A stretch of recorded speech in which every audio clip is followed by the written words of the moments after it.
পূর্ণ শক্তির অস্ট্রেলিয়াকে হারিয়েছে বাংলাদেশ, সেটিও অজিদের ঘরের মাটিতে, ইতিহাসে প্রথমবার। তবে বাংলাদেশের এমন জয়ে যেন সবথেকে খুশি সাউথ এশিয়ার বাকি দেশগুলোই, বিশেষ করে সবার আগে আসবে ভারতের নাম। 2023 বিশ্বকাপের ফাইনাল হার আগে পরে অনেকবারই দেখা গিয়েছিল দুই দেশের ক্রিকেট যুদ্ধ।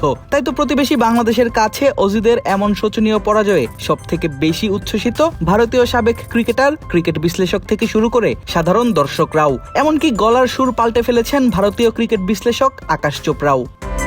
5+ স্টার রেটিং প্রাপ্ত দেশের সর্বোচ্চ বিদ্যুৎ সাশ্রয়ী ওয়ালটন এসি। স্মার্ট কমফোর্ট এখন নেক্সট লেভেলে।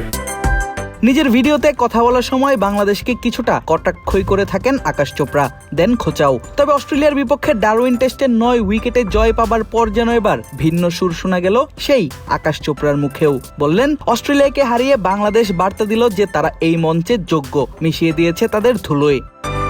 বাংলাদেশ অস্ট্রেলিয়াকে তাদের মাটিতে হারিয়ে একটা পরিষ্কার বার্তা দিয়েছে যে আমরাও এই মঞ্চের যোগ্য।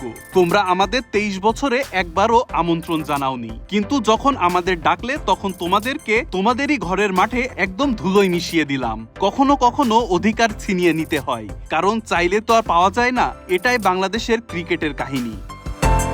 পাশাপাশি বাংলাদেশ দলের পেসারদের নিয়ে প্রশংসার ফুল ঝুরিয়ে ফুটল এই ক্রিকেট বিশ্লেষকের মুখে। মুখে ফেনা তুললেন তাসকিন, হাসান, ইবাদতদের কথা বলতে বলতে।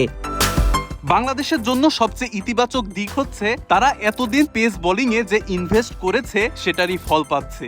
বাংলাদেশ দলে এখন শুধুই 2-1 পেসার নেই, পুরো একটা পেস বোলিং অ্যাটাক তৈরি করেছে।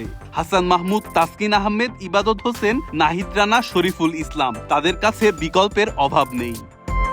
শুধু তাই নয়, বাংলাদেশ যেই দলগত পারফরমেন্স দেখিয়ে পুরো টেস্ট ম্যাচ জুড়ে, বিশেষ করে প্রতিটা সেশন যেভাবে করে নিয়েছে নিজেদের, সেটাও অবাক করেছে কলকাতা নাইট রাইডার্সের সাবেক এই ক্রিকেটারকে। আকাশ চোপড়া বলেন, বাংলাদেশ এখন আর ব্যক্তিগত পারফরমেন্সের উপর নির্ভরশীল নেই। বাংলাদেশের ক্রিকেট অবশেষে ব্যক্তিগত পারফরমেন্সের নির্ভরশীলতা কিংবা নির্দিষ্ট কোনো খেলোয়াড়ের ছায়া থেকে বের হয়ে আসছে। বাংলাদেশ আগে অনেক বেশি ব্যক্তিকেন্দ্রিক ছিল।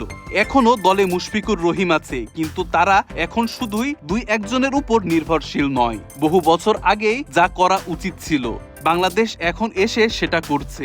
এমন দুর্দান্ত পারফরমেন্সের জন্য বাংলাদেশ দলকে অভিনন্দন। অস্ট্রেলিয়ার মাটিতে দারুণ ব্যাটিং পারফরমেন্স দেখিয়ে ডারউইন টেস্টটা নিজেদের করে নিয়েছে টাইগাররা, আর তারপর থেকেই পুরো ক্রিকেট বিশ্বে চলছে বাংলাদেশকে নিয়ে প্রশংসার জোয়ার। আদিব আশরাফ, ক্রিক ফ্রেন্জি।